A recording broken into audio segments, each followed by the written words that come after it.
وإذ قال موسى لقومه إن الله يأمركم أن تذبحوا بقرة قالوا أتتخذنا هزؤا قال أعوذ بالله أن أكون من الجاهلين قالوا ادع لنا ربك يبين لنا ما هي قال إنه يقول إنها بقرة لا فارض ولا بكر عوان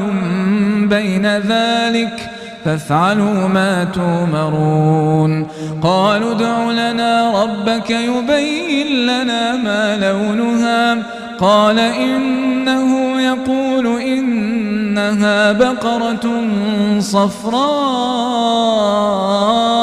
فاقع لونها تسر الناظرين